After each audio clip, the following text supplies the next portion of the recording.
Hi everyone, Daniel Zammit, Master Trainer, and welcome back to the How-To series.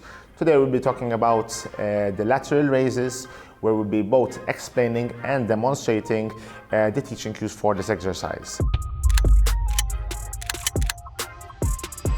When we are talking about the lateral raises, the exercise is targeted specifically for the shoulders. It helps give both definition and strength towards the area. Now, the most important part when we're explaining the shoulder lateral raises is the way we keep our body. When we are seeing people doing the lateral raises, most common mistakes are that people start jerking the movement, speeding up the movement, they lose their form, and sometimes going too heavy in this exercise can lose the whole concept of the exercise. Step 1. Make sure that you have a good foundation. So the feet should be shoulder width apart, knees slightly bent, core tight, chest outwards, chin upwards, back has to be completely straight, and leaning slightly forwards.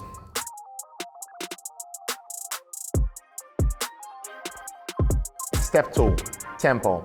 On the way up, you want to take the weight up in roughly 1 to 2 seconds. When you are at the top, you want to hold it for around 2 to 3 seconds, still making sure that the core is braced in nice and tight, not arching your back, not rounding your shoulders, and then bring it back down in roughly 2 to 3 seconds. Spend 0 seconds at the bottom, and then repeat the exercise for the amount of repetitions that you're following on.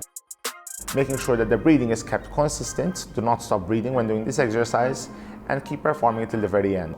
Apart from focusing on the posture, technique, form, and breathing, what you do want to focus on is that when you are raising your arms, midway you start turning the thumbs downwards. So just imagine you've got 2 bottles or 2 cans and you're pouring water out of these 2 bottles on the way up. Hold them at the top for those 2 to 3 seconds and bring them back down nice and slow.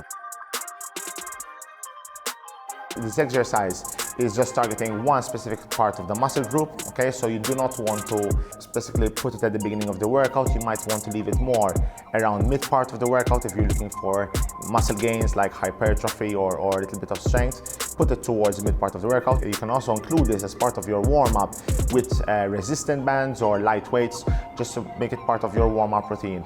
The most important is that you always want to remember not to sacrifice your form for your weights. This exercise can also be applied sitting down, using cables, different angles of the body, so you can do it in the form of a bent over, just to increase the tension onto the muscle group. Just making sure that when you are changing from one position to another, you're maintaining your form, you're maintaining your technique, and the number of repetitions are being applied according to what goal you're looking for. Okay, so that concludes our how-to series with the lateral raise. Anyone who would like more information on how to improve their shoulder mobility and or stability can get in touch with me through Instagram or Facebook. Until then, keep well, keep safe, and keep training hard.